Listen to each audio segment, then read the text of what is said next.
Okay, so to recap what we have spoke about in last week's class in the Dreams Part 1 is we went through, first of all, through science. We said that what does science say about dreams? So we brought Freud first, and Freud says that dreams really tells you what's going on inside. It doesn't, Sigmund Freud. Sigmund Freud. So it tells you only what's going on inside, but it's not going to tell you anything in the future. Freud said that's out of the question. Then we went and we brought other doctors and scientists who argued with him and said, no, we had proof for different stories from 9/11, we brought proof from the Aberfan tragedy, that there are ways that dreams can tell you the future, and it saves people from the future.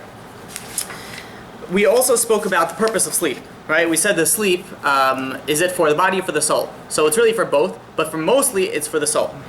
And we also explained how when a person sleeps, he has 5 parts of the soul. 4 of them leave his body, and 1 of them remains inside. And depending on where those 4 parts are able to roam is what type of level of dream he is going to get. Additionally, then we went through a bunch of dreams from the Torah. We went through Yaakov's dream, we went to Avimelech's dream, we went through Lavan's dream, we went through Yosef's dream, we went through the cup, the winemaker dream, we went through the baker's dream, we went through a whole bunch of different dreams from the Torah. We're doing the topic of dreams, yeah. So, after that we spoke about, do dead people, can they know what's going on in this world, right? Do they know, so the question arose that some people have, let's say, a dead relative, a dead parent, a dead, someone passed away, come to them in a dream and tell them things. Now, first of all, we have to know, can somebody who passed away, can they know what's going on in the world? That they're going to even tell you something, it's true. So we brought a proof from the Gemara in Brachot 18b that said that, yes, they do know what's going on in this world. We also spoke about different ideas in dreams. That we said the dream is 1/60th of a prophecy, right. And we explained that also. And then I think we finished off with this topic. We finished off with the topic that how do you know if a dream is from it's a real dream from an angel versus a fake dream from a demon? Right, but we didn't go into it. We went into it a little bit, so then we're going to go into it more. But I'll give the quick recap on the dreams from a demon. How do you know a dream is from a demon? We said if someone gets scared in the dream.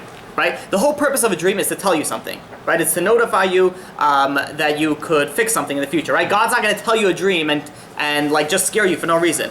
So the whole purpose of a dream is to let you know, hey, something's up. If it's a bad dream, if something's up, you better fix X, Y, and Z. If during the dream they are calm and collective and they understand everything that's going on, then you can know that it's a dream coming from a source of an angel. Versus if, let's say, you're really scared in the dream you feel your heart pounding, you're sweating, you wake up and you're all over the place.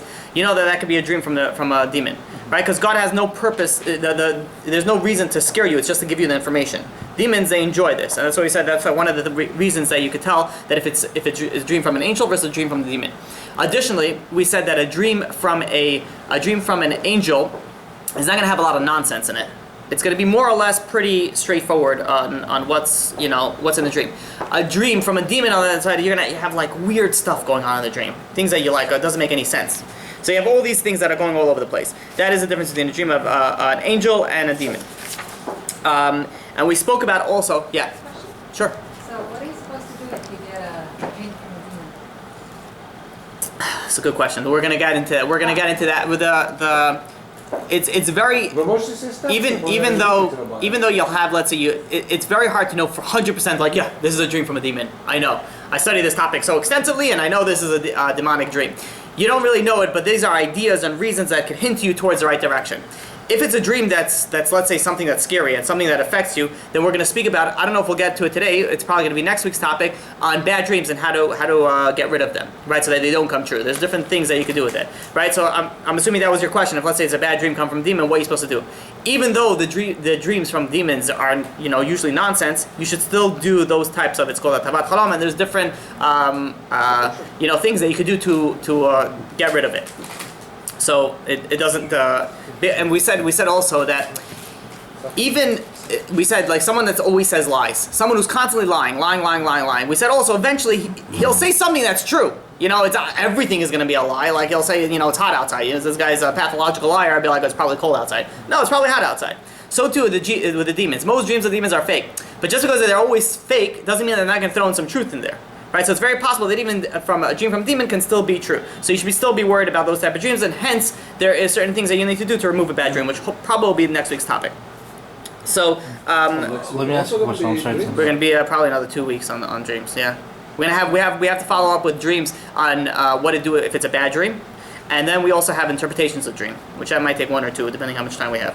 So My question is, if you saw a dream from the demon, whatever, right? But you don't know it's from angels or demons.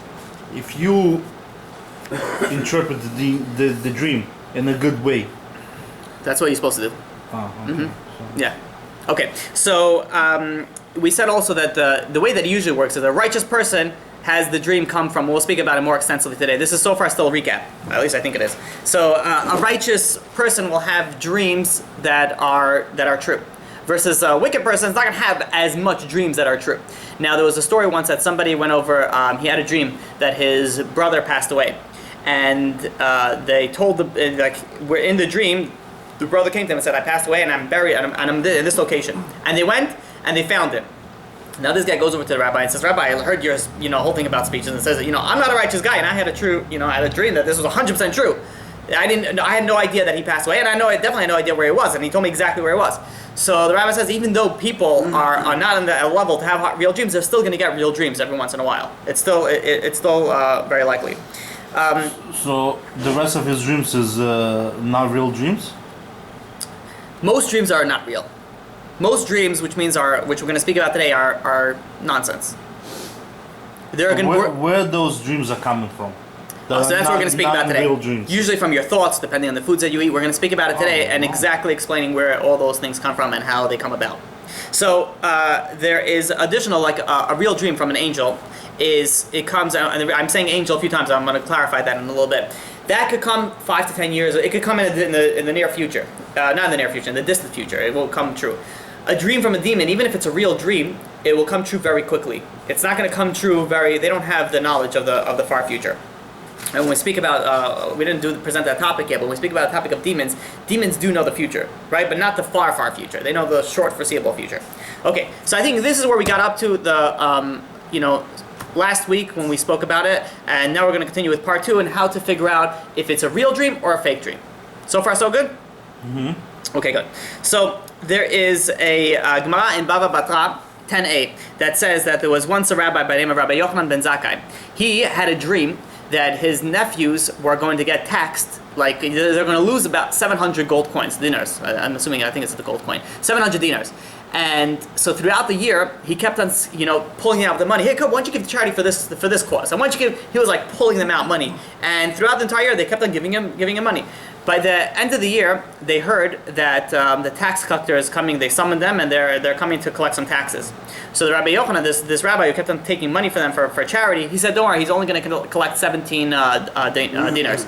So they're like, "All right, fine." He comes and he collects only 17. They thought he's collecting hundreds of thousands of dinars. He said, and they only collected exactly what the rabbi said. So the nephews went over to him and says, "Rabbi, how did you know exactly how much they were going to collect from me?" So I said, "I had a dream a while ago, a short while ago that said that you were going to lose 700 dinars. Mm-hmm. So I was taking it out for you. At least might as well go to somewhere good." This is how you have some people, let's say they get a ticket, right? And they have to pay $500 for a lawyer, and they to fight it, and they're like, "Oh, come on, I was throwing it to the garbage. I wish I could just donate it into the to the yeshiva. I wish I could give it to this rabbi. I wish I could do this." You could always I wish after the fact. Right? Now, before you get the tickets, what are you supposed to give? Right? So it doesn't happen like that. They gave it before. So they went over to him and says, "Listen, if you knew that we were going to lose 700, you should have just told us, give 700 so we don't lose it. Why did you pull it out over here and this thing, 50 over here, 100 over here, and 25 over here?" So the rabbi replied, he says, "If I would have just told you, you would have given it on a level that you would have felt free. So it would have been at a high level of giving the tzedakah. Now you gave it completely for the sake of tzedakah. So your level of giving charity is much, much higher. So that's why I didn't tell you anything. You gave it 100% for the sake of the mitzvah." So there's another story in the Gemara in Tanit 24b that Rava was his court. He was a big rabbi, and his court once gave lashes to somebody who had relations with a non-Jew. And during the course of the lashes, this person died. Right? It was some sort of miscalculation. The person died. So the king, the Persian king, was very upset, and they wanted to punish Rava for doing this. So they went and they and his mother, of the Persian king's mother, came over to him and said, listen, he says, you don't mess with the Jews. The Jews are something, very, they have like special protection up in heaven. Don't mess with them. So this king said, oh yeah, they have special protection in heaven? All right. He calls over this rabbi, and he says, make it rain. I'm not talking about money, make it rain. He says, make it rain from the sky. And he said it was the middle of the summer. And in the summer, in those parts of the country, it doesn't rain, right? It doesn't happen. I've been in Israel for 2 years. In Israel, from like Pesach to Sukkot, it almost rarely ever rains. In the summer, you never see anything rainy. So he says, in the middle of the summer, where a place where it never rains, says, make it rain. So what is Rabbi, this big rabbi, what is he supposed to do? So he goes and he starts praying. He says, praying, please, God, please let make it rain. And no rain came. And eventually he goes and he prayed very fervently, with a lot of kavanah. He just put everything into it, and it started downpouring, pouring rain. That night he went to sleep. His father came to him in a dream, and he says, you shouldn't have, caused heaven to do this for you. He says, because of that, don't sleep in your bed tonight. He gets up from his bed, from his dream. He woos out of his bed, and he sleeps somewhere else. And the next morning he comes back to his bed. You see, he was cut out with knives. It was like a slice with knives. So scratched out with knives. Okay, so now, those are obviously real dreams, right? So now, how do you classify if a dream is real? First of all, we spoke about that a real dream can come through an angel, right? The angel goes by the name of Gabriel. This is the angel Gabriel who's in charge of dreams. And ordinarily, the person that gets this type of dream, it's a very high level of dream. I think the Reb Chaim Vital says that this is the 5th level of Ruach HaKodesh. So it's a very, very high level dream when you get a dream from this type of angel. Which is angel, again, Gabriel. So he says, who does this come from? It comes from someone who's a righteous person, right? The angel's not going to come visit you at night and go, hey, by the way, to buy a scratch off tomorrow. It's the Chinese stars are shining on you. They're not going to tell you that. They're going to go to the righteous people and they tell them things. And we see that in 2 stories in the Gemara, they told them things. Additionally, it only goes to somebody, not only who's righteous, who's Shomer HaBrit. Shomer HaBrit is somebody who guards the covenant, the Brit Milah, right? He doesn't abuse the Brit Milah, right? Which means he doesn't waste seed, he doesn't do things that he's not supposed to be doing. Additionally, it also comes only to people, somebody who's always with the truth, always searching the truth, the emet, right? There are people that are very, very delved deeply into the false, fake lifestyle. That wherever they are is the lifestyle that they are. Right? In America, the major lifestyle is materialism. It's materialism and instant gratification, right? Connect both these things together and you got spirituality on the window. Right? So somebody who's always searching for the truth, always wants to do what's right, always looking to please God and do always right. That's somebody who's going to get real dreams. Also, somebody has to be b'simcha. Somebody has to be happy.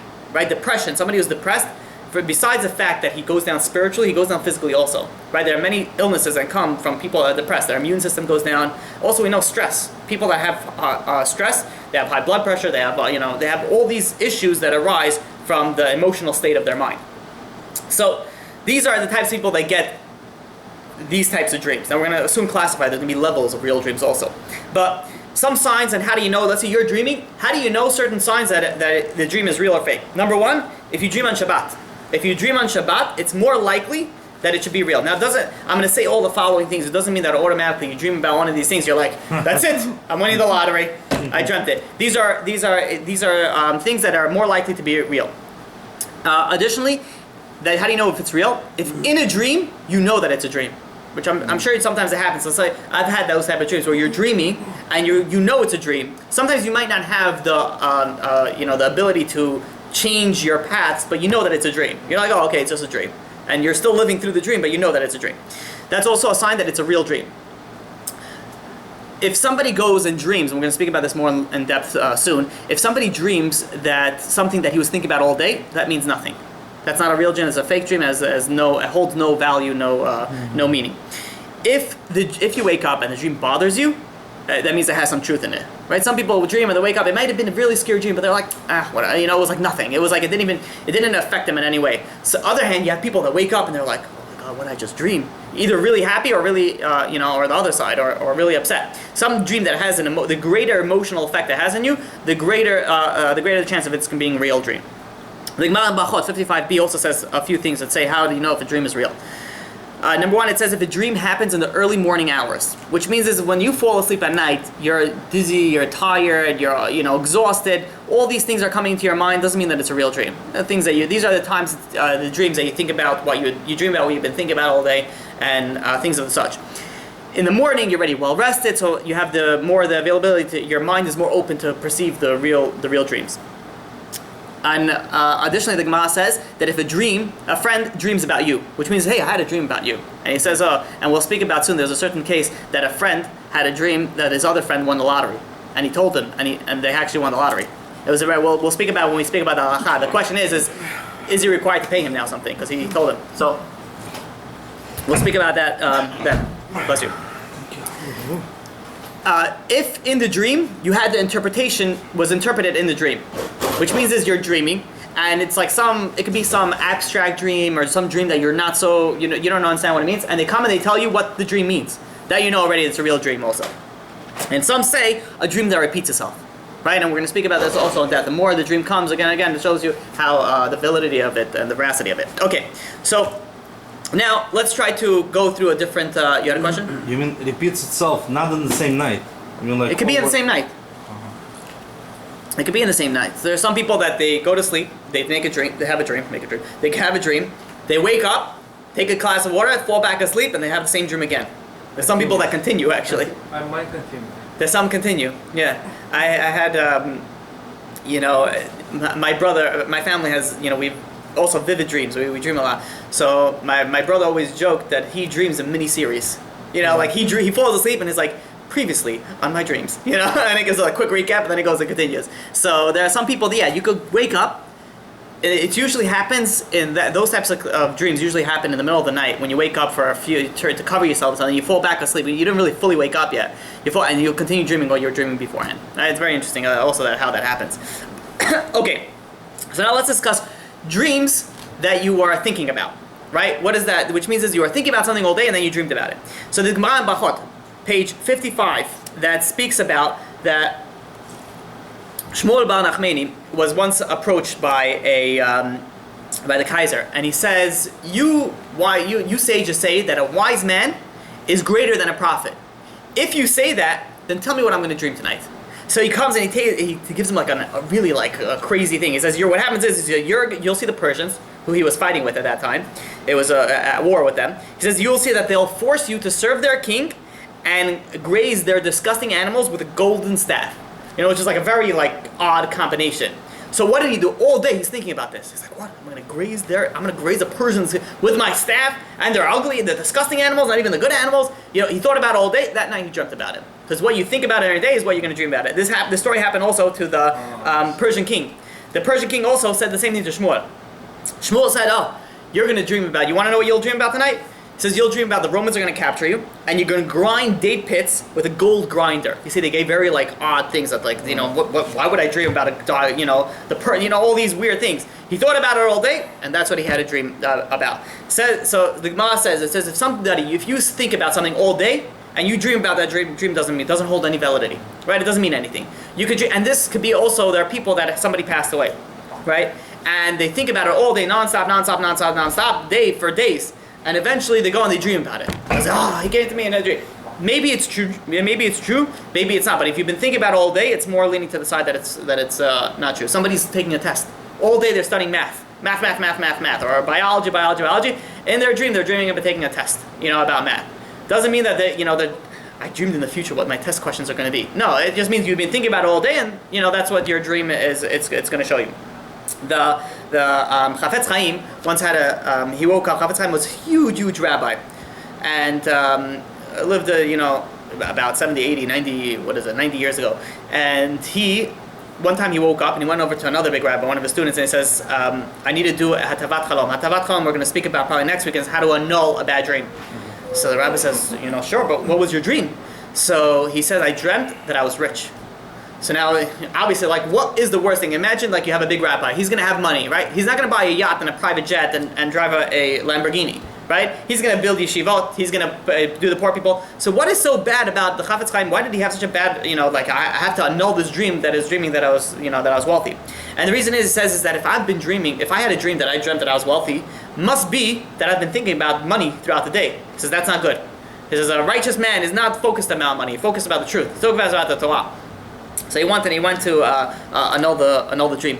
Additionally, in Hebrew, a dream is a chalom, and a window is a chalon, which is very similar. And the reason, and why I heard this from Mordechai Becha, what is the closeness of the words, is that the dream is like a window to your soul. It tells you what's really going on inside. Which means is that even if you had a dream about, and I'll give you an example like this. He says, if somebody dreams that he's robbing a bank, right? And he wakes up, and he woke up from the dream. Was that a sin? No, well, he didn't rob a bank. He didn't wake up with a bag of money next to him, right? If he did, then there would be some other issues, right? He's not dreaming. He's doing something in the, what is it called, night, when he walks in the sleep. Sleepwalking, thank you. However, if let's say somebody has a dream in the night with a woman, and it turns into a wet dream, is that a sin? It is a sin. Yes. So the obvious question is why? It says it's a dream. What do you want? Why is this a sin? But if you rob a bank, it's not a sin. You're thinking about throughout the whole day. That's also that's one, because you bring it upon yourself. But that could also be. But the real reason is when you wake up with a wet dream, you wake up with something. When you dream about robbing a bank, you're waking up with nothing, right? So there's a physical act that comes into play with it. There is, however, the rabbis say also that even if let's say you dream about robbing a bank, that we just said is a window that's what's going on in your soul. So you should still look in why are you robbing banks in your dream? It's not a good sign because it tells you what's going on inside, right? The Vilna Gaon explains that the body, it gets so overwhelmed with so much information throughout the entire day that needs to have a place to waste. Where does it wait? In the dream, it lets all these weird things that you were seeing and throughout the day, you dream about it, right? This is why it's very, very bad for unfortunately they let little kids watch cartoons, for example, right? Kids for cartoons is probably worse than non-cartoons. Why? Because kids see everything as real. Everything is 100% as real. Have you ever go to a kid and you did this magic trick where you go like this and you put it inside and it looks like you're swallowing it and then you take it out and he's like, wow, they think everything is 100% real. You show them a cartoon of a cat chasing a mouse and beating him up and this dog fighting it and all these weird aggressive things, they take that very seriously and very real. In their night, they wake up with nightmares and they're trying to figure out why is my child having nightmares? Because you're pumping in garbage into it because you don't want to watch your kid and you want to easy babysitting is in front of the screen, right? So it's a very bad outlet for the children. The children take it and they're very perceptive. Everything they listen and they hear and they watch when they're younger, it stays with them. So so therefore, if a person has a dream that that's still very odd, like he's kicking cats or he's doing who knows what, right? I don't know if you heard about that in the news. Someone got arrested because he videoed himself kicking a cat, and he posted it on one of the social media. Yeah, so they went and they arrested him for. So let's say you dream about kicking animals and things like that. It should be a little bit scary to you, what's going on in my life that I'm kicking animals, in my dream. That's something weird, right? So you definitely need to look into it. So we see over here the Gemara, which came well over 1,500 years before Sigmund Freud, right? That says, what do you think about what do you dream about? What do you think about during the day, right? This is what Freud came, when was he? In the mid-1800s. And he says, what you dream about, what you think about all day. So thank you very much. We've been knowing that for 1,500 years. Tell us something we don't know yet, right? But yeah, so maybe he learned the Gemara and he figured it out, or he came out to another But then conclusion. he also figured out that you can see the future also. Yeah, that's true. Yeah, people have selective hearing. And selective, everything else. Okay, so now let's try to classify dreams. I had a long time. It took me a while to get clarity in this. So the way that we're going to classify dreams, we're going to give you first a list of classifications, and then we're going to summarize it at the end. So to begin with, we could start off with a very basic two. Rabbi Yitzchak ben Yehuda Bar Benel, who lived in the mid 1400s, he classified dreams very simply. There's real dreams and there's fake dreams. Right? The fake dreams have no heavenly message. The real dreams have a direct message from God. So there are many, many different rabbis that classify dreams. They're all basically the same, but some of them they group together. So I'm going to try to simplify it. Instead of telling you what this rabbi says and what Parasha says, what all these different rabbis says and what that, I'm trying to classify it into a certain method, and hopefully that should be very, very clear. So number one is a fake dream is something that we spoke about is if let's say you're exhausted, you eat a lot of food. In fact, Rav Nachman of Breslov says every food has a certain letter to it. And if let's say you eat chicken and then you eat potatoes, they each have different letters that come. It's based off the vapors of the gaseous vapors in the stomach that arise in the brain when you're sleeping, and it's going to make you have all these weird dreams. You're going to have a certain type of dream. And if you let's say eat the potatoes first and then the chicken, you'll have a different type of dream. It has everything has a certain letter to it, and that represents a certain type of dream. These types of dreams, you're exhausted, you ate spicy food, you ate different types of food, and it makes you dream certain dreams. absolutely nothing. There's no validity to it, and you could ignore it. This is what the Gemara speaks about, the chalamot shavi dabel, which means there's dreams that mean nothing. Then there's another way of, we said that there was fake dreams, which is fake number 2, is if something you've been thinking about all day, right? Which if you're thinking about all day, again, that is a fake dream and you don't have to look into it. Then we spoke about real dreams, and we said real dreams are, things that happen in the morning, things that repeat itself, things that we spoke about, all those different levels of that. Those dreams, it has to go after the interpretation. Right? Now, that's why if you remember in the first class we spoke about Yosef's dream. Yosef had a dream that he's going and he's going to go bow down to, and he's standing over there and all his brothers bow down to him. What did the brothers tell him?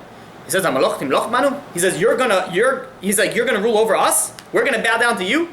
So in essence, they interpreted the dream for them. Because they said that, they just interpreted the dream. Now why did they interpret the dream?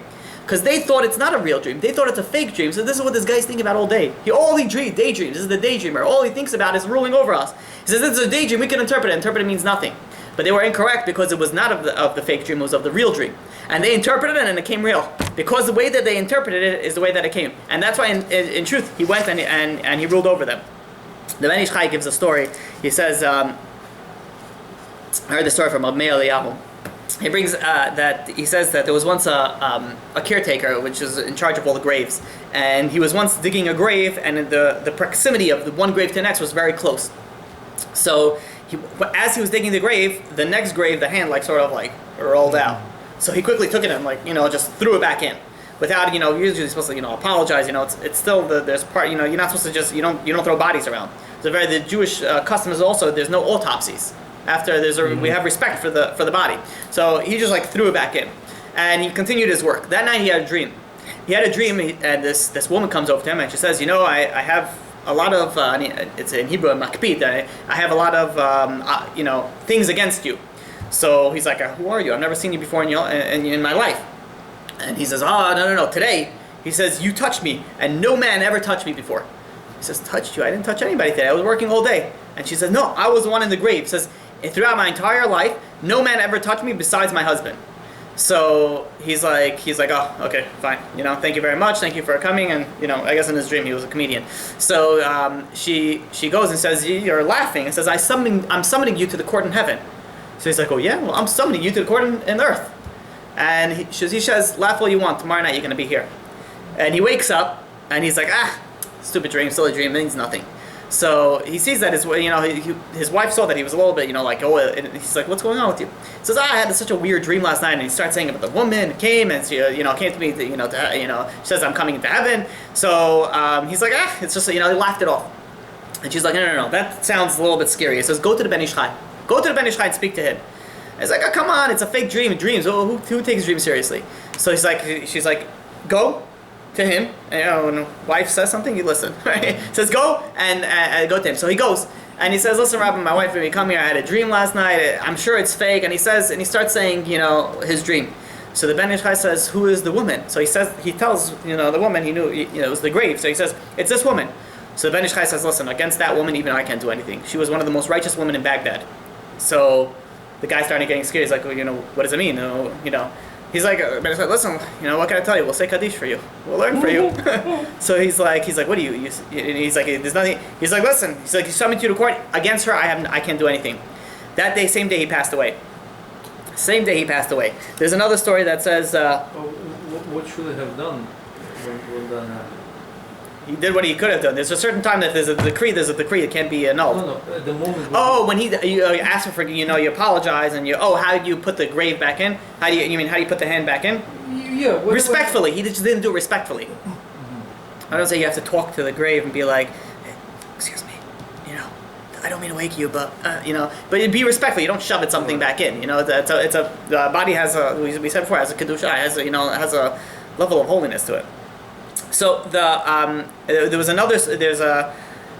He also brings down the Chacham regarding speaking about the Ben Ish Chai. Question? No. The Chacham Ovadia was once he used to give a lot of classes, and he gave to give a class takes a lot of you have to prepare a lot. It takes a lot of time to prepare to say a 1 hour class could sometimes take 10 hours depending on the topic, or more, 15 hours depending on on how much learning and research has to be doing to present the topic. So Chacham Ovadia, he was going around giving class, and it was like, he wanted to write his books. He wrote so many books. He wanted to sit and write his books. So he wasn't sure what to do. The Ben Ish Chai came to him in June and says, listen, he says, you continue what you're doing. Give your classes. Give your classes. Also, the Ben Ish Chai gave, the Chacham Ovadia, he gave a class and he went somewhere else and gave another class. Now he wouldn't be able to give the same class because people followed him from class to class. So every class would be, so much, he couldn't be able to write his books. So Ben Ish Chai came up to him and says, continue doing what you're doing. Mezaket Rabbaim, Zikui Rabbaim, you're helping the public. He says, and God will allow you to write books that will last forever. Right? And then we see the books that he wrote is every place is all filled with his books. Every Sephardi home, every Ashkenazi home also has it. Every shul has it. So there's a one last story regarding this, is that the Sefer Hasidim in Tafshin Chav Zayin says that there was once a guy that was ordered to build he was brought wood and says, build me a coffin for this wood. It was like someone passed away. So he goes and he builds coffin from the wood, and he had a little bit left over wood. So he figured a little left over. He made himself some sort of like musical instrument. So that night, this guy who was made the coffin for, who passed away, was buried already. He came to him in a dream and says, "That's my wood." He says, "Put it back in my grave." Mm-hmm. And the guy says, "What do you do? Your wood? I finished your coffin. Your coffin's finished. You don't need this anymore." And he didn't listen to it. He said, "You better." He came back to him the next night. He says, "You better do it, or something bad's going to happen to you." Again, he ignored it. Maybe he told his son or his wife about it, but he ignored it. That a short while later, he became very, very sick. He was sick, like very, very sick, stuck on his bed, and the doctors had no clue what was going on. Eventually, the son went. He took this musical instrument, ran on top of the grave, and broke it, the wood on top of the grave. As soon as he broke it, the fever broke, and he became already better. So these are examples of real dreams that have validity and have they're real. Says Rabbi Shlomo Almoli. Shlomo Almoli, he wrote a book about dreams about 500 years ago, the 1500s. Right? He wrote a book about dreams. Very interesting. He speaks in length of describing the dreams, and then he also speaks about a lot of interpretations of the dreams. So he says, of the real dream, we're still in the classifications. Now, of the real dreams, there is still there's two types of real dreams. There is a real dream, and then there is a prophetic dream. Right? And then we're going to go and we'll also explain the difference between them. And he also says there's another level of dreams which we spoke about before, which is like a dream from demons, right? Which is like the more of the on the fake side. So what is the difference, and how do you tell the difference between a prophetic dream and an ordinarily real dream? So he says a prophetic dream, first of all, only comes to the righteous. This is why we might be able to explain and how, the righteous, when we said earlier that the righteous only get the real dreams, it might be speaking specifically about, this is my own 2 cents in it, I may be incorrect with it, that it's speaking about prophetic dreams. But real dreams, ordinary people can have. Possibly. So, prophetic dreams, number one, come only to the righteous. Now, a prophetic dream, who in scriptures, who had a prophetic dream? Yaakov had a prophetic dream. Daniel had a prophetic dream. Shlomo Melech had a prophetic dream. Who had real dreams? The dreams of Yosef was a real dream. Was a regular, real dream. Then we have Paro and the cup, the guy who was the winemaker and the bread and the baker and Avimelech. Those are all real dreams, but not prophetic dreams. Now, what is the difference between those two dreams? They're both in Scripture. Real dreams is about that happening particularly about that person. No. It could be a real dream could happen. You could have a dream about somebody else, and it could be a real dream. So the number one is a prophetic dream. In the dream there is a mention of God in the dream, and we see by Yaakov's dream, it says Vayom Hashem nitzav alav. God was standing over him, which means he saw there was a mention of God in the dream. And a mention of God in the dream, that's a prophetic dream. Additionally, prophetic dream it makes a different impression upon the viewer than a ordinary dream. It's a prophetic dream. He dreams and he sees something as if he was awake, forgetting nothing. He remembers everything as if he witnessed it. Like you walk, you're sitting and you're walking down the block and you're looking everywhere around. When you finish that block, you could say, "Oh, I saw this car and I saw whatever you saw." You could say, right? You don't. It's not like, "Oh, I forget it." It's very blurry of vision unless you are spacing out. But if you're looking, you're able. A prophetic dream, it's something that is if you are awake. You're able to see everything with your awake. A ordinary dream, you can forget it. It gets cloudy. I don't remember exactly what happened over here. Another thing is a prophetic dream is, even if it's presented as a parable or an image or something, it's immediately given the reason of the dream. It's not like, "Oh, I wonder what this dream is." It tells you exactly the purpose of the dream. It's very clear what the dream comes to say. As opposed to a non-prophetic thing, you're not sure. You have to go and get it interpreted and things like that. So, and then you have an ordinary dream, which not only is it you're not sure about it, it could also have some falsehood in it. So you guys are cold? Yeah. No, I see. Are you sure? Hot. All right. I see people putting on the sweater, so you're in your shorts. Okay. So to summarize it, is your dreams are based on your based on your spiritual level. Is that the type of spiritual dream that you're going to get? Right? One of the most One of the most things that you could actually feel is if you feel very emotionally moved by the dream, you know that it's like a real type of dream. We spoke about it. Additionally, we spoke about reoccurring dreams, right? Which means is if a dream comes again and again and again and again. Now it depends. It can mean one of two things. Number one, it could be that the dream could tell you something different about what you're supposed to happen, or it could tell you that it's the more it comes, the more you know that it's true. So how do you tell the difference? Now the difference is that if you have a dream that comes again and again and again, and it's exactly the same, with not one thing changing different, that's just telling you that the dream is true. The dream is real. However, if it comes with slightly different details, so that every dream that you have, the same dream with slightly different details, it could be interpreted, each dream with a different detail can interpret it in a different way. Which means is it's not coming to tell you, not only is it coming to tell you the truth of it, it's coming to tell you extra information about it. I had a very interesting case that somebody came over to me and had a dream, and had multiple dreams, but they were slightly different. They were like slightly. It was very, very interesting. It happened to me more than one time that people have dream again and again and again, and sometimes it's exactly the same, and sometimes it's the same dream idea, but here is a different. There was something else going on in the picture. So it does mean two different things. Okay, so. To summarize it, those are the classifications of dreams. So to summarize it now very briefly, there is fake dreams, which we spoke about depending on your eating, depending on what you're thinking about. Nothing. Then we spoke about prophetic dreams, which is like Yaakov Avinu that's very high level, comes to the very, very, very righteous. Then we spoke about real dreams, which is a dream that's still real. And depending on all the classifications that we gave before, you feel emotionally invested, it comes in the early hours in the mornings, it gives you an interpretation of it, it's very clear, and things like that. And then the fourth type is a dream that comes from like a demon, which is like sort of like a neutral type of charge. Also has to be interpreted. Okay. So far, so good? Okay. Does that mean that that's why it's unhealthy to eat before you sleep, or to eat something light, or? It is unhealthy, but not really. The Rambam says that before, the Maimonides speaks about it, says before, I think it's like 2 to 3 hours before you go to sleep, you should not eat. I think the main reason was because of the digestive. When you sleep, the digestion works a little slower, so it's not so healthy like that. But it would also take an effect. If you just ate and you fall asleep in a big stomach and you drink something also, it's also going to make an effect of you. But this is not more from the health issues, this is more from the psychological issues. Okay, so we spoke about that. Dreams depends on who you are, on what the level of dreams comes. So I want to speak about this a very, very big tzaddik by the name of Or Chaim. Or Chaim, and there's a reason it came. What in this Parasha Bechukotai, there's a very he writes he wrote of his famous works. He wrote an explanation on the Torah, which means and it's in a lot of Chumashim it's written on the side of the Or Chaim. So.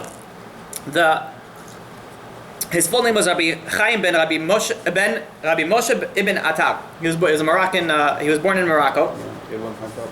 Ibn Attar. He was born in Morocco in the year 1696. So you're going 400 years ago, 300 years ago. Sorry. So at that time there was another big rabbi that was born 2 years earlier afterwards. 2 years before was the Baal Shem Tov. I'm sure he's a very famous. He's the founder of the Hasidic movement, right? So these two were the two, one of the most righteous people in their time, and they wanted to. The Baal Shem Tov says that if I could team up with the Or Chaim, which how we're going to refer to him as Or Chaim ben Ibn Attar, he says we can bring Mashiach. And the Baal Shem Tov said that he was in that generation, he was the Mashiach. That's what they had. And he said that he says that he knew one time the Baal Shem Tov was sitting and on Sudat Shlishit on Shabbat, and he's sitting there and he closes his eyes for a second and he says, I want to quote it for you. He says the Western candle has been extinguished. The Or Chaim traveled and he went to Israel at the end of his life. It was the last year of his life he was in Israel. And he says the Western candle's been extinguished, which means that he passed away. After Shabbat, he told the people around him, he says the Or HaChaim passed away. He says, how do I know that? He says, in every generation, there is a secret about washing your hands in Tilat Yadayim that it's only revealed to one person at a time. And I know that he had that knowledge beforehand. And at Sudat Shishit, when I was washing my hands, that came to me. That thing came to me, so I know that he's no longer here. So you're talking about like crazy rabbis that were like on such a high level. Lost you in a second. Yeah. When he was doing Netilat Yadayim. right, that's when he saw that he felt it. His idea came to him. An idea came to him on this Netilat Yadayim, which means is sometimes you learn Torah, sometimes you get God just puts it in your mind, the different ideas on the Torah. Also, there are people that all day they're learning Torah. What do they dream about? They dream about Torah. I'll tell you this. I was going to say it a little bit later. I'll say it now. There was Reb Chaim Kanievsky, one of the biggest rabbis alive today. Right? One day he wakes up and he tells one of his people that are always near him. He says, "We need to make a siyum. We need to make a little that's like a little party you make after you finish Gemara, things like certain things." So the guy says, "Okay, of course. What are we making a siyum for?" He says, "For Masechet Brachot, which one of the trait get in the Talmud." So he asks the rabbi, says, Rabbi, you finish, this plenty of times every year, you finish all these things so many times. He says, why specifically do you need it, and you never make this, why specifically are you making a siyum now? He says, today's different. He says, the reason I'm making a siyum now is because I finished it in my dream. I dreamt the whole Gemara of Brachot in my dream. Right? He's talking about somebody, you're always learning Torah, you come and you dream Torah. You have Rabbi Yehuda Fetya was also, he had a lot of dreams that he wrote down. They revealed to me this in a dream, and they came to me this in a dream. And so all these rabbis on this high level, what do you think they're going to dream about? They're always talking about Torah and always doing that. This is what they're going to speak about. Okay, so the reason why I brought him up, first of all, I have to tell you this crazy story. He traveled to Israel at the end of his life. And he's buried in Har Zeitim, which is right near the Kotel. There's a big cemetery there. So it's called the Mount of Olives. So before the Six-Day War, which was in 1967, the Jordanians had control over that. And they tried to destroy a lot of graves over there so they can make whatever they needed to, whatever they wanted to make over there. So they destroyed a lot of graves. And they came with a tractor and they started plowing up the graves. When they came to his grave, the tractor tried to plow into it and it tipped over. It tipped over and the guy died. The story almost doesn't sound true. He goes, they sent another tractor. Again, when it came to that specific, they didn't realize that it was that specific grave. When it came to that specific spot, tipped over and the guy died also. He says, what's wrong with this? They sent another guy with just a hammer. He came with a hammer and also something happened and he also died. They didn't touch that grave anymore. And you see that grave is still standing today and everywhere else around it was not, was destroyed.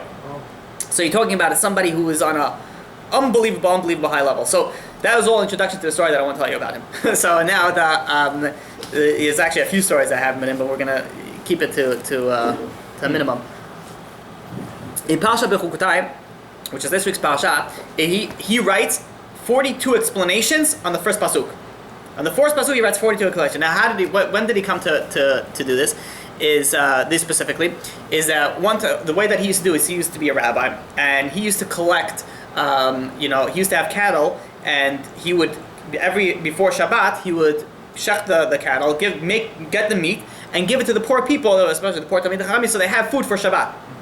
So it would just so happen on a certain week that all the other in that town, all the other animals and all the other meat was not kosher. It was just like everything was. It became bad, and the only person who had meat in that town was just the Or HaChaim. And who does he give it out to? All the poor people. So he starts handing it out to all the poor people as they come for the usual, on their weekly basis. And suddenly this very, very wealthy guy comes over to him and he says, listen, Rabbi, I'm sure you heard what happened. The Shabbat, we don't have any meat. I would like to please buy from you the meat. So the rabbi says, Or HaChaim says, listen, it's not for sale. It's, I do it exactly for the poor people. And the guy says, listen, I'm willing to pay a very handsomely. I was like, for Shabbat, come on, Shabbat, I'm not going to have meat. He says, no. He's like, I need to have meat. I'll pay you whatever you ask for.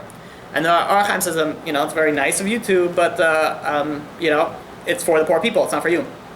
And while this is going on, a poor person, which is also a Talmid Chacham, came over. Or HaChaim smiled at him, gave him a nice package of meat, and says, thank you. So the rich man got very upset. He says, for this guy, you give meat, and for me you don't? Sort of, he put down the Talmid Chacham. And the Or HaChaim didn't say anything, right? and they both went on their own way. That night, they came to him in a dream, and they revealed to him, it says, because somebody insulted a Talmid Chacham in front of you, and you didn't say anything back, you have to go into exile. So he says, okay, he gets up, and he starts traveling. He goes into exile. Now, the way that in those days there was no pictures about, you didn't have pictures on your wall of the big rabbis. Nobody, you go from a different town, even though he was the biggest rabbi, you go to a different town, nobody knows who you are. So he's traveling, and one day on Friday afternoon, he rests by a tree, and while he's resting, he came up with 42 explanations on the pasuk on that week's Parasha, which is Parsha Tuesdays. He gets up from resting, he goes up and he walks into the town. And it's already Shabbat, so he's going to look for somebody to stay by. And he finds somebody to stay by, and they go and they pray, and then they go eat the meal. Afterwards, they come back to him after the meal. He says, listen, we all go. We have a very, very holy rabbi in our town. Extremely, extremely spiritual and on such a high level. I don't know who this rabbi was. The story doesn't explain who it was. And he says, we go to his house, and we learn. So, the Archaim says, excellent. I love learning. So let's go. They thought he's just a regular guy. He comes in to the house, and they see this big, Kabbalist sitting over there, and he's sitting over there, and then he slowly dozes off, and then he wakes up a few minutes later, and he says, they just revealed to me from heaven 14 explanations on the first pasuk of Baalotcha, this week's parasha, from the Rabbi Reb Chaim Ibn Atar, which is the Or Chaim. So which was him, which means is they in heaven, he fell asleep, the other fell asleep, and revealed to him the explanations, 14 out of the 42 that he said earlier that day. So this guy was sitting over there, this rabbi, Or Chaim says, oh, Rabbi Chaim Ibn Atar, it was revealed to me from heaven. So this rabbi says, just Chaim, no rabbi, So they didn't know who he was. They're all looking at what's going on over here? Who's this guy? How dare this guy, insult a big rabbi? Because they all knew the Or Chaim was a huge rabbi. They just didn't know that he was that big rabbi. So they go and afterwards as they walk home, the host is he's like, should I say something? He's like, you know what? Fine, I'll just leave it. Maybe it was just a rant, The next day he wakes up, they go to shul, they go pray shacharit, they go eat the meal, and then he says, listen, after the meal, we go back to the rabbi and we also learn all of it. So they all come back to the rabbi again dozes off, same story happens, he wakes up, and he says, they just revealed to me another 14 explanations from Rabbi Chaim Ibn Atar on the first pasuk. And again, he says, just Chaim, no rabbi. So eventually the host is getting ready, and it's like, who brought him here? Everyone's thinking. And they didn't say anything. On the way back, the host, was like, listen, it's respectful. It's a rabbi, Chaim is a rabbi, he's a very holy man. And then Rabbi Chaim, this Or Chaim didn't say anything. So that Shishi comes again. Again, he falls asleep. Again, the same story repeats itself. He says, I revealed another 14 explanations from the first pasuk from the Rabbi Chaim Ibn Atar. Everyone turns to this guy, and he says, just Chaim, not that. Eventually, they were like, that's it. He says, take him and take him out.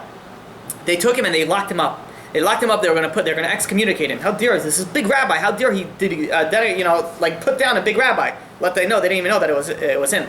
So they locked him up, and he's sitting there locked up. And the Shabbat comes to an end. And meanwhile, there's a huge, crazy storm that is happening. And they can't, this is something very unusual in this type of storm. So they go, and this holy Kabbalist, he went and he did a She'elat Chalom. A She'elat Chalom is something that you could ask a question in a dream to the heavens, right? There's certain things that you could do. There's something like we say, don't try this at home type of thing, right? You have to fast and you have to do certain things, and you write it a question, you put it onto your pillow, you go to sleep, and they come to you in a dream and they answer it. So he goes to sleep, he asks his question. They come to him in a dream, and his question was, what's going on outside? So, because it was unusual, it's a very supernatural type of storm. So they said, we cannot turn on, in hell, the fires go off on Shabbat. And they come back on after Shabbat ends. So they said, we cannot turn the fire on in hell until the big tzaddik of the generation says Havdalah. So the rabbi says, so let him do Havdalah.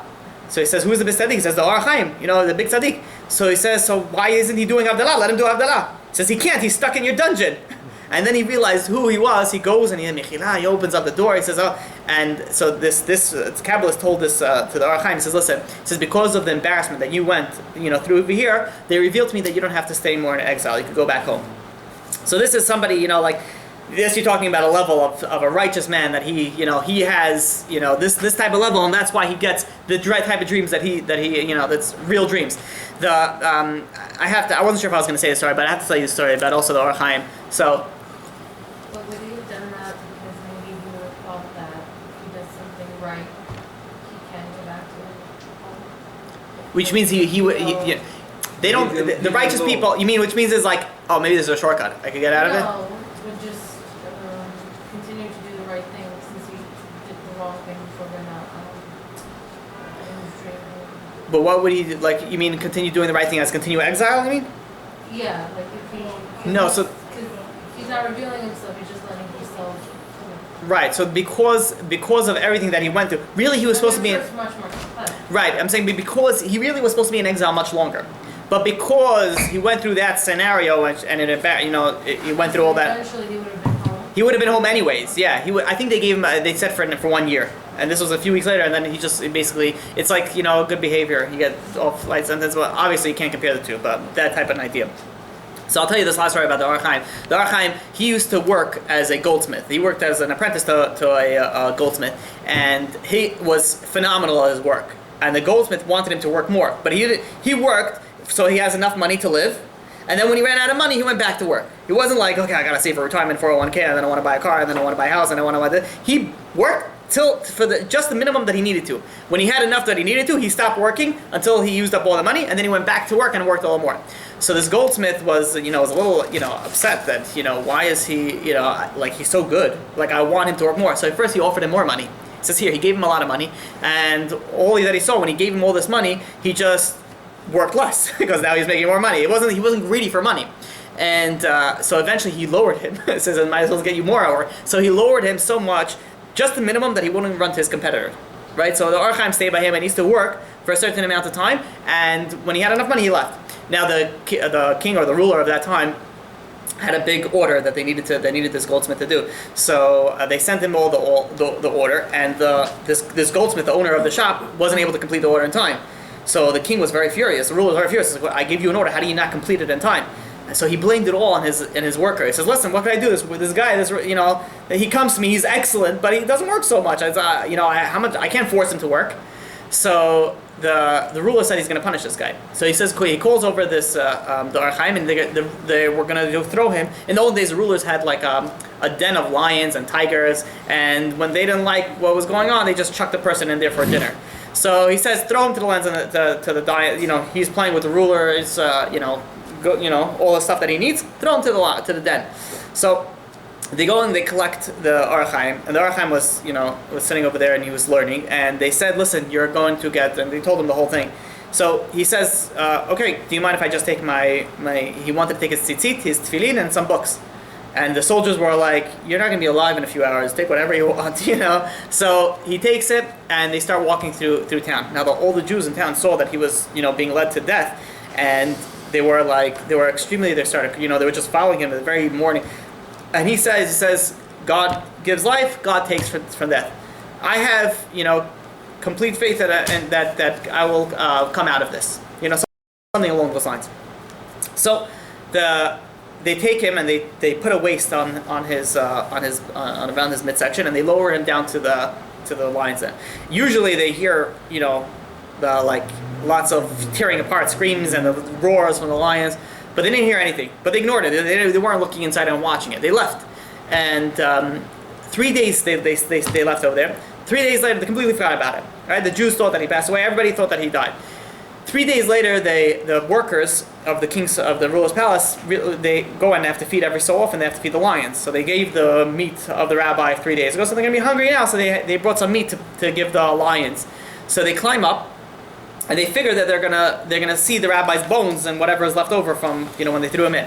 And they climb up and they look inside, and they see something that astonishes them. They see a rabbi sitting in the middle with his tefillin, with his talit, singing little hymns of prayer.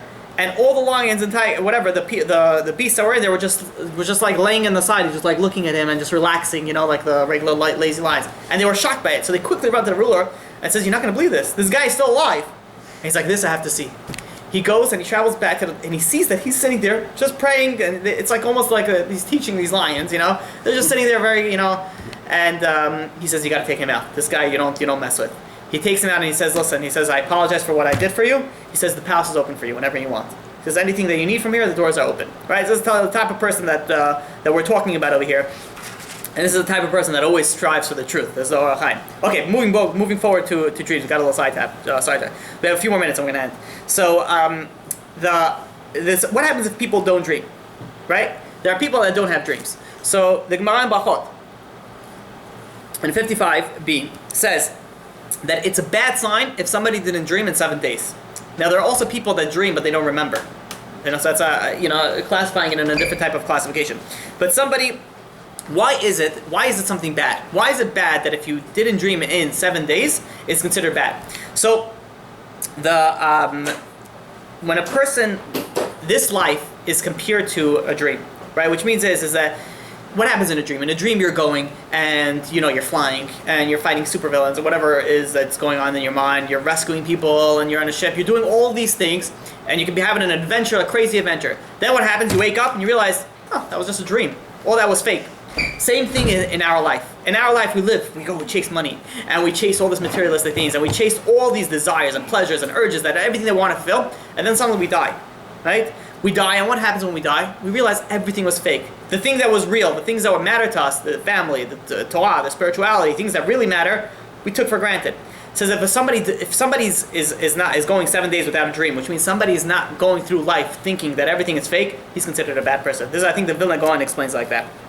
He says, a person has to realize life is like a dream, and that's one of the proofs that there is an afterlife. How do you understand an afterlife? When you wake up, you realize everything was fake. When you die, you realize everything was fake.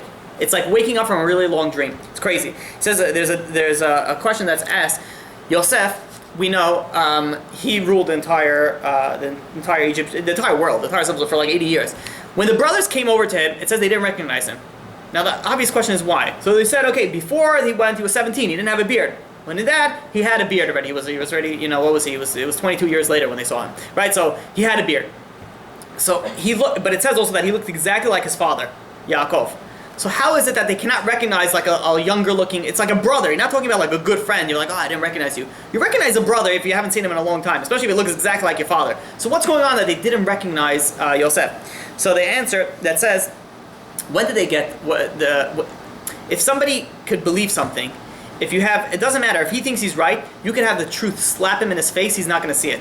There are many people that go through life thinking that they're 100% right, no matter how many proofs. And this, my personal experience was that if, let's say, you go and, for example, atheists, people that think that they're atheists, and I say they think that they're atheists because nobody is really an atheist. Because in order to be an atheist, you have to know all spirituality and refute it. Not think that you know what they're talking. They all think that they're atheists. So they go and they start. I had many arguments with atheists, many over the years. Almost all of them, I would have a fight, and not a fight. I wasn't fighting it. We had a argument, right? Discussion. Yeah, thank you. Yeah, very nice, calmly discussion. Sometimes it was a little sweaty also. It was heated. Sometimes it was heated. It was a discussion, right? He presented his questions on the Torah. I answered, and I gave him proofs. Almost every time that I give proofs, he would answer back. At the end of the session, I would go around and I'll say, who do you think was, had the right answers and basically won, if you could say that, an argument. So 9 out of 10 times, they'll point to the person that was proving the Torah. But then I go to that person, that atheist, and I say, so what do you think? He said, what do you think? You didn't answer one of my questions. And I answered everything, and I gave him proofs and proofs and proofs and proofs that prove scientifically that Torah is real. And still they think, no, they're right. They're right. It doesn't matter if somebody believes something is real, no matter how you could slap him in the face so many times, he's not going to see it.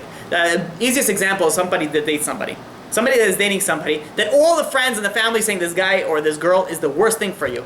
The guy is like, no, I don't see it. I don't see it. He's inside, right? He's inside, he doesn't see it. But after, if they separate, they realize, oh my God, how did I even not see that? When a person is deep down in the dirt, he doesn't see the truth. The brothers, and going back to Yosef, the brothers never thought that Yosef was righteous, that he was going to become a ruler. They thought that they were right. They sold him, they thought they were right. They were looking at Yosef and the ruler, but in their mind, there's no way that our brother could be him. Because it's not possible. What shocked them? When he said, Ani Yosef, Od Avichai? And they were like, well, and they were just completely shocked. That's what's going to happen at the end of days. after everybody dies, you're going to come up there, and God's going to say those same things. Says, I am God. And you're going to be like, oh my, what was my life? My life was a complete waste. And that's what the same type of shock is. That's what if you live life without realizing life is a dream, you're considered a bad person. Okay, so there's actually in 1997, Mark Solms of the University of Cape Town of South Africa says he looked in certain patients that suffered from brain damage actually lost the ability to dream. Right? I didn't look deep into that research, but it's a crazy type of thing that if certain brain damage can lose you. So dreaming is healthy. Dreaming is and actually the Rashba says that the true purpose of dreams was never actually revealed to us. Okay, let's finish with I wanted to finish with this dreams in halacha. Right, this is very interesting. We spoke about earlier, and this is a case that actually happened. Somebody had a dream about his friend, and we already said that's already a sign that a dream is real. He dreamed about his friend winning the lottery. So he goes over to his friend and says, hey, I had a dream about you and you won the lottery. And the guy says, really? He says, all right, I'll go play the lottery. He goes and he plays the lottery and he wins. Then the other guy says, he hears that his friend won. He says, listen, I got to get a cut. It was because of me that he played. And they bring the case in front of the rabbi, in front of Beit Din. And Beit Din ruled that he doesn't have to pay him. He's not obligated to pay him. It will be nice to give him something, but he's not obligated to pay him. So this is just some cases of halakha that we have in dreams. There was once a person that passed away. It's a different case. He passed away and he left money for his son, but he didn't tell him where the money was. In a dream he came and says it's in X, Y, and Z. It's in this certain area, but this money is ma'asel shani, which means it has to be brought to Yerushalayim. It has to be it has a higher holy status, and it can't just be used to buy anything. So they went over to the rabbi. He wakes up, he goes and he finds the money exactly where his father told him. So he goes to the rabbi and says, does this mean that now I can't use this money? Because my father told me that this money is ma'asel shani. Do I have to go and now use it as ma? So the rabbi says, no, it's your money. He says, why is it your money and you're not? If we know the dream is real. We know this real because part of the dream came true. He found it where it was hidden. And the rabbi says and this is a very important concept, even real dreams, every dream has nonsensical things in it. Things that are fake inside a real dream. So you don't know which part was real and which part was fake. Maybe that part was real, maybe the ma'asel shani is fake. So because of that, we don't abstract any halachic halacha from a dream.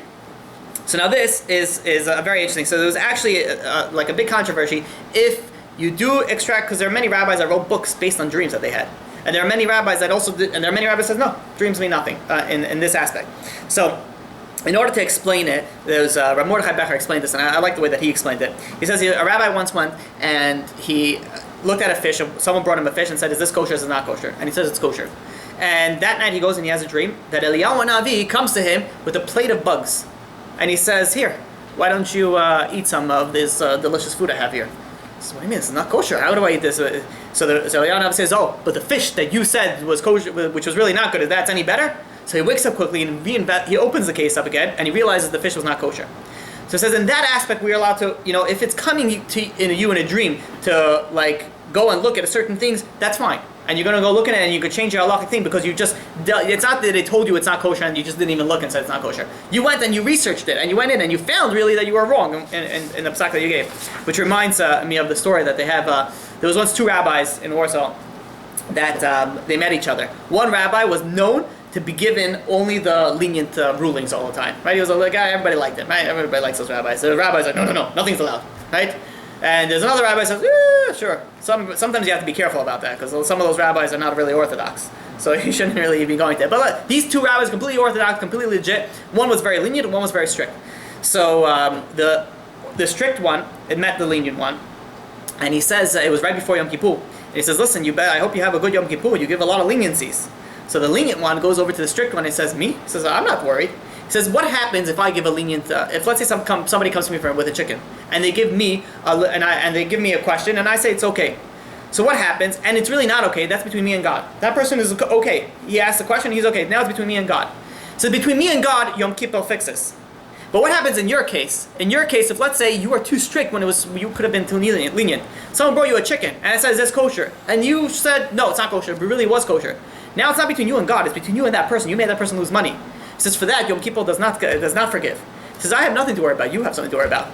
guy scratched his head and walked away. He's like, oh, maybe this guy has something to say. So, rabbi's conversation sometimes is very entertaining. So, okay, there's another thing that speaks about regarding to halakha. And we'll finish in really a few minutes. That if somebody makes a vow in a dream, he should wake up. He should do hatarat nedarim, which means annulment of vows. Now, the obvious question is that why? If I just said so many cases that dreams mean nothing in halakha, why here do I tell you that you do have to make an annulment of a vow? So the Tashbetz in Chelek Bet Kuf Chav Tet says that what's the difference between a neder, a vow, is something called safek isu lechumra. Which, first of all, to understand something it's to make annulment of a vow is very simple. Just wake up, make the annulment, get people in front of you and say, I know the vow that I had in the dream. And in fact, when you, in Rosh Hashanah, before we make an annulment of a vow for the previous year. And it says we annul vows that we made in our dream. There's a special part that we say we are annulling vows that we made in our dreams. So, however, but by money, the halacha is motzi, which means is that money is not so simple. Money you can't say, let's say someone dreams, says, this guy owes this guy, $10 million. Wake up, be like, well, there was a case that came to them that they were thinking about all day. This guy was arguing about this guy $10 million, and it came to me in the dream and says that you owe him $10 million. So no, we don't go according to that. That's that other guy has to prove it. It's not something so simple that you could just, okay, I'll go give him $10 million. No, it's a significant amount of money. You can't. That's why, and those types of things we don't go on halakha dreams. You can't. Everything has to be proven. But if it's something like a vow, it's very simple. Go, wake up, make a vow, and you're done. We say for that you do. There was once Rudolph, the emperor of Prague. He had a dream once. He got a lot of heat from a lot of the people in there that they wanted to expel the Jews and wanted to cause a lot of problems with the Jews.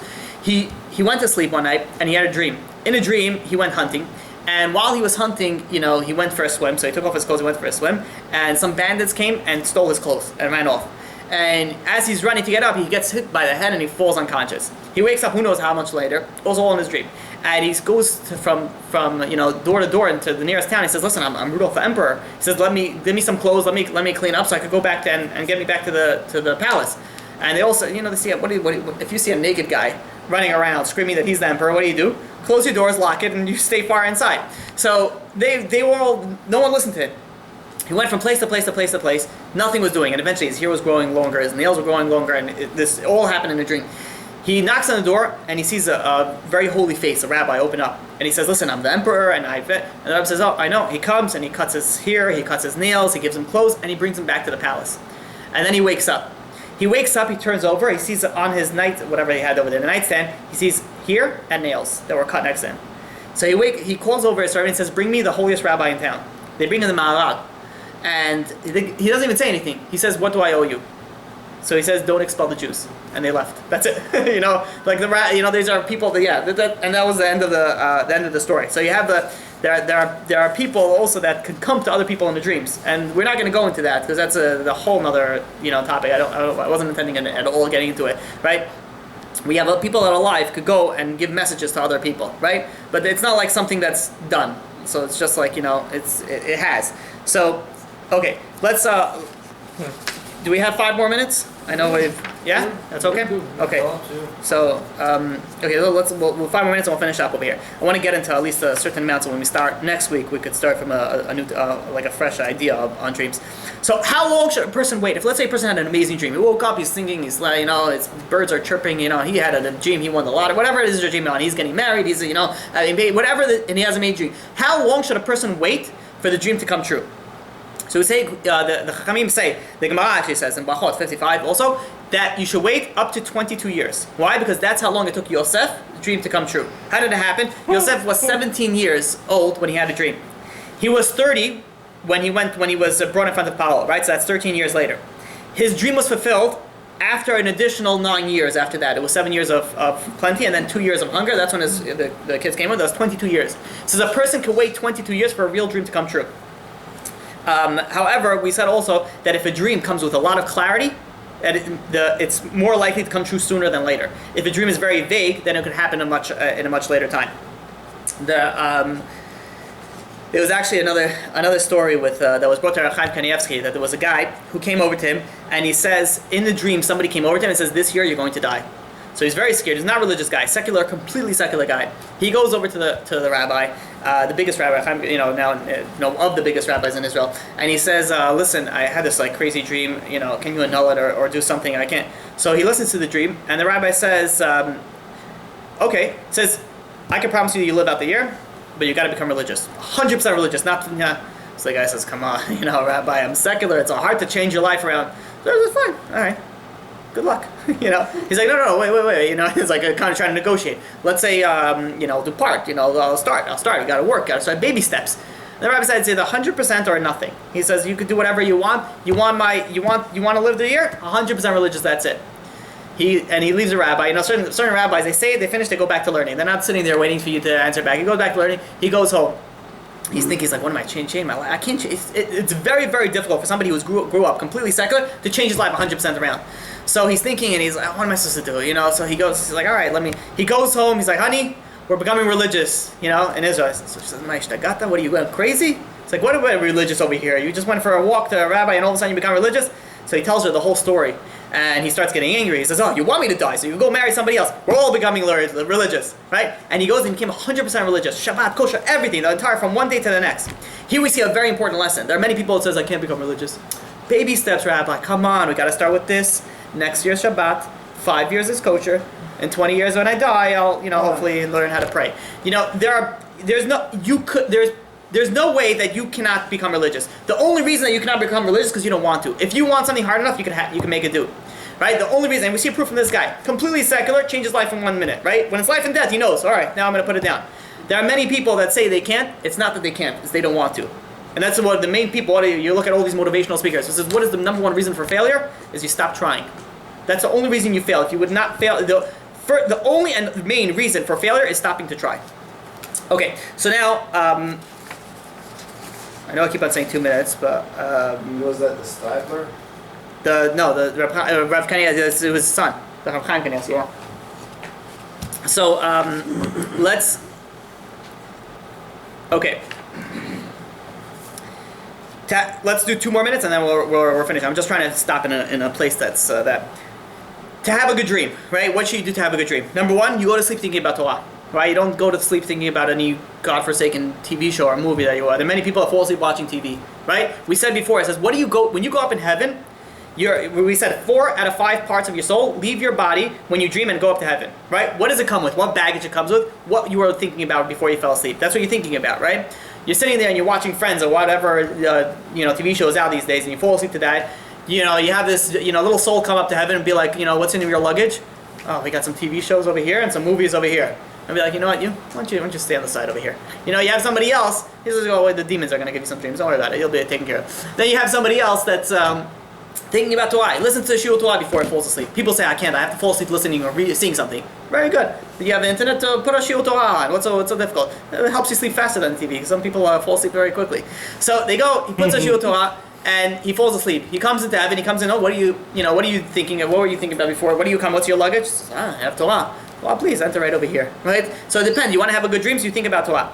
Number 2 is you say Kriyat Shema. Before you go to sleep, say Kriyat Shema. This is very important. It also prevents you from having bad dreams. You say Kriyat Shema. And there are some people that say Kriyat Shema is you saying Shema before you go to sleep. There are some people that say that even if, let's say you wake up to cover yourself or to go to the bathroom and you're going back to sleep, you should still say Shema again, at least the first thing.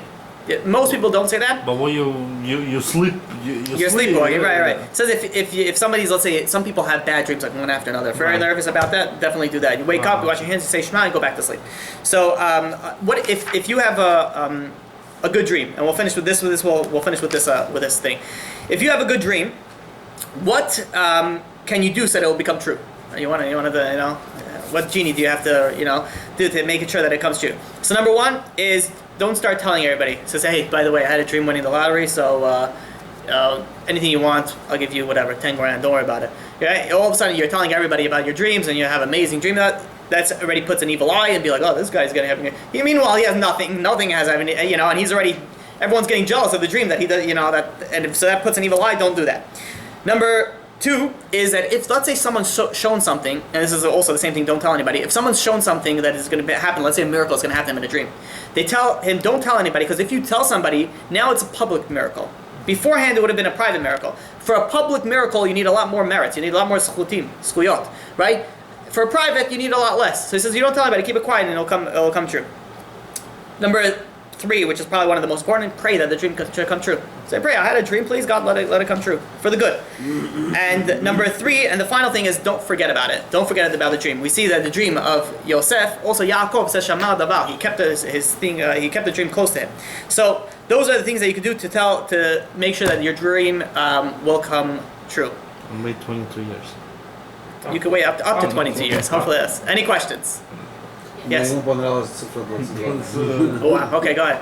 One, are you going to talk about whether or not we should interpret our dreams? Yes. Is that next class? Next class is interpretation. Oh, no. 2 classes. I'm sorry. I don't know if I'll get to the next class. It might be 2 classes. Next class, I'm not sure if I'll get to it. Next class, I want to do bad dreams and how to annul it. Okay. Second question was, you said that even if certain people in the world, even if they say Shema, they're still not. I spoke about that last week. Yeah. So those are people that nowadays I don't know how much it's people that dealt a lot with demons, which means like through certain things they interacted with them and did certain things with them. So those type of people, the Shema, it still has an effect, but it doesn't have a strong effect as somebody who's never dealt with them. Is that like a Magic type of. bad person, or is that like a person who? It could be a great person that just, some people are, like for example, there are many people unfortunately that are now very into seances. Seance is a very big sin from the Torah, which means calling dead people with Ouija boards and all that thing. Most people don't know what they're talking about and don't know how to do it, but there is a truth for it. And many soldiers in Israel do it, unfortunately, because they have a lot of dead brothers that, in the war, and they want to speak to them. So it's a very common thing. I don't know about nowadays. It used to be very common, but it's so that it's like dealing with demons is the same type of thing. These things exist, but it's not widely known. You have to look for it. So those types of people, the Shema doesn't help them, but if they have to say it with a lot of concentration, with a lot of everything, then it will have more effect. My third question is, after a person passes away, how do you know in your dreams if that person has come back? Because you said you're thinking a lot about that person. So the number one thing is, how do you know if After the 7 days, so it's usually 40 days, 40 days is the number. Usually it's 40 days. After 40 days. 40 days, if you're thinking about something, you shouldn't be, if you're dreaming about something, let's say you haven't thought about it in 40 days, then you know that it's something real. But that's only one out of the many criteria. If you could have a lot of other criteria that it's real, then it's very still possible. It's real. You could have been thinking about a person just passed away. It's very likely they do come back. You have parents that come back to children, say Kaddish for me. Why are you not saying Kaddish for me? I've heard those stories numerous times. So you have all these things that they just passed away and they're still thinking about them. But the other factors are true also. That there's many factors of if a dream is true or not. They met the other factors. They didn't meet that. So, but it still could be true. That's like an overall part of the criteria.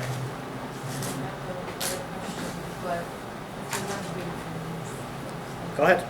So after the person passes away, what can you do to help them?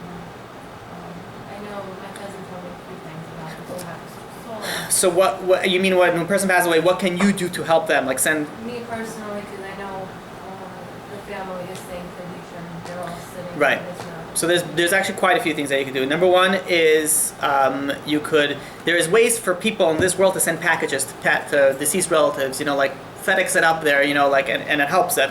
Number one is you could, let's say, learn the Torah in their memory. You could do mitzvot for the memory. Right? There's also lighting candles which is a little bit more Kabbalistic, which lights up also over there. But the biggest things that do is the Zikuy Arabim. If let's say you arrange a class in the merit of that person in the person's house or whatever, it doesn't have to be in the house, and you say this class is dedicated in memory to that. It's a tremendous schut for that, and it keeps on. You could donate money for charity in that merit of the person. So which means you could do all of the mitzvot in memory of that person, and it sort of gives off it helps that person a lot. That's why after someone passes away, if you go to a shiva house, they have a list of mishnayot to say. Mishnayot is part of the oral law that you learn for memory of the. They try to learn all the mishnayot in memory of the person that passed away. Why specifically mishnayot? Because mishnah has the same letters as neshama. If you speak Hebrew, I don't know if you understand Hebrew, Mishnah has the same letters as neshama. It has a very strong connection the Mishnayot have to the soul. So there's many things that you could do, and you could just dedicate spiritual things for that person. You're going and you're learning a Torah by yourself. Say, I'm dedicating this hour or whatever for this person, and it helps a lot. This can be done after the 40 days? This could be done the day that a person passes away. Even before the burial, you can do anything. Yeah, anytime. This for man or for woman? Anybody, yeah, man, woman, it doesn't matter. We can study in the schools of A woman, diseased yeah. women as well. Yeah, woman, man, doesn't matter. Okay, so for example, I know somebody that died 9 years ago, for example. Mm-hmm. I'm allowed to, but it lands on the day they died. Still do it in my memory? Yeah, it does. It could be 50 years, 100 years, doesn't matter. There's no time limit of how much that you can do. Every year, it says in Rosh Hashanah we pray. We say that God in God's books, the dead and the alive are open in front of them. Now, why the dead need to be? Why every year the dead get judged and the alive get judged. An obvious question is, why do the dead get judged every year? They're dead. Let's say someone's been dead for 100 years. Says, what could he be doing? He sat in the grave for 100 years. He can't do anything else. And the answer is he gets judged for everything that all the things that he left off in this world. Let's say he left a child. He left a child that's not religious, and because he decided that he's going away from it. He takes a child out of yeshiva, puts him in public school. This guy becomes not religious the rest of his life, and he has kids that are not religious. Every year, who goes to this credit all the sins? That father that pulled him out. Let's say he has another one, another case the other way.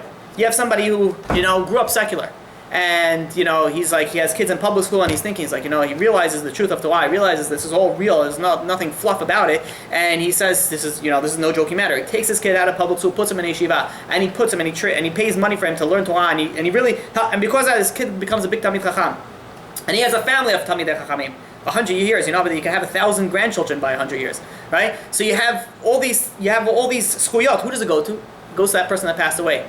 That's why it's very scary if, let's say, you go and you make one person religious, right? You make one person religious, you have part of reward for that. Not only that making him religious, now his children are going to be religious. Now his grandchildren are going to be religious. He makes somebody else religious, it all comes residual to you, right? And it continues and continues. After you die, you're still collecting reward or paying for a debt that you did. If let's say this is a very famous example, somebody who's very addicted to gambling, but never gambled before in your life. They're like, hey, why don't you come with me? I'm going to AC.